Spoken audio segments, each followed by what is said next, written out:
Tushda quduq ko'rishning ta'birlari.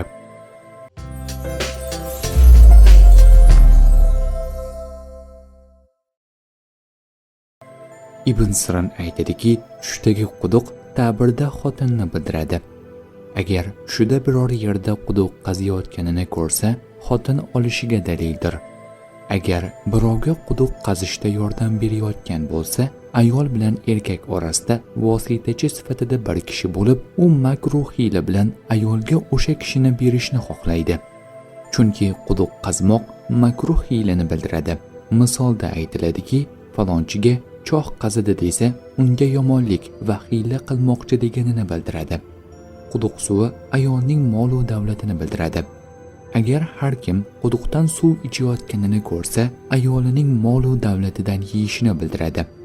Kimki tushida pishiq g'ishtlar bilan ko'tarilgan birorta quduqdan suv ichayotganini ko'rsa, bu ham ayol kishining boyligiga dalildir. Har kim tushida quduq qaziganini va undan suv ichmaganini ko'rsa, kambag'al xotin olishiga dalildir. Kirmoniy aytadiki, agar mazasi shirin bo'lgan quduq suvdan ichganini ko'rsa, ayolning molini unga yoqmagan holda olib yeyishiga dalildir. Agar quduqning issiq suvdan ichayotganini ko'rsa, ayolning moli tufayli jafo topishiga dalildir. Ba'zi ta'birchilarning so'zlariga ko'ra bemor bo'ladi. Kimki tushida quduq suvini muzdek va shirin ko'rsa, xotinidan xayr va manfaat topishiga ishora. Tush ko'ruvchi quduqda suv ko'p ekanini ko'rsa, ayolining oliy himmat va saxiy ekanligiga, quduqda suv oz ekanini ko'rsa, pastkash va yaramas ayolga dalil qiladi. Tush ko'ruvchi quduq qazisa, tezda suv chiqsa, ayol bemor bo'lishi va o'z molini bemorlikda yeb bitirishiga dalildir. Agar quduqdan qora yoki ko'k suv chiqsa, g'am anduh yetishiga, quduqdan oq suv chiqayotganini ko'rsa, meros topishiga dalil bo'ladi. Kimki tushida suv quduq qa'riga kirib ketib, hech narsa qolmasa, xotinining o'lishi va molining talon-taroj bo'lishiga dalildir. Quduqning yer ostiga ko'chib kirib ketishi ham ayolning halok bo'lishiga dalil qiladi. Kirmoniy aytadiki, agar kishi tushida suv olish uchun quduqda chelak tashiganini, biroq arqon uzilib, chelak quduqqa tushib ketganini ko'rsa, chala farzand tug'ilishiga dalildir. Ushbu tush haqida hikoyat ham bor. Bir kishi Abdulloh ibn Abbosdan, tushimda quduqqa suv olish uchun chelak tashlaganimni ko'rdim. Biroq arqon ikkitaga bo'linib, bittasini tortib oldim, ikkinchisi quduqda qoldi deb ta'birini so'radi. Abdulloh dedi: "Sen ayolingdan uzoqda eding. Ayoling 6 oylik farzand tug'di va uni dafn qildilar." Haligi kishi men bu so'zdan taajjubga tushdim dedi.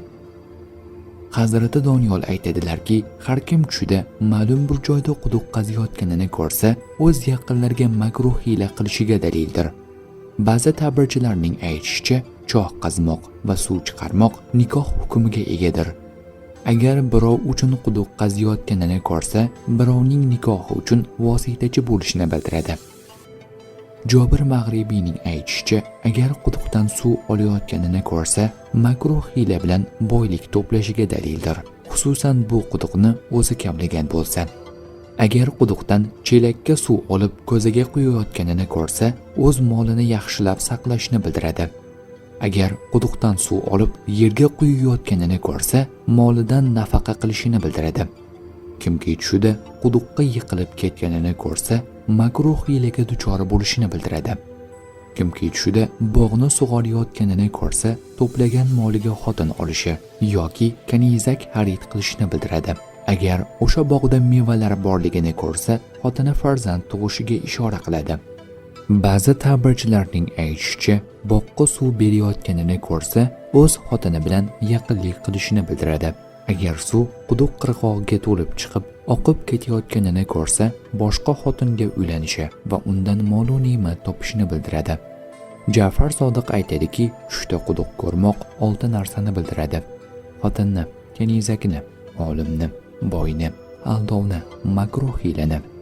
Tushda ko'rilgan quduq kavdovchi makruh hiyla bo'ladi. Tush ta'birlari bashorat emas, barcha narsani bilguvchi zot yagona Allohdir.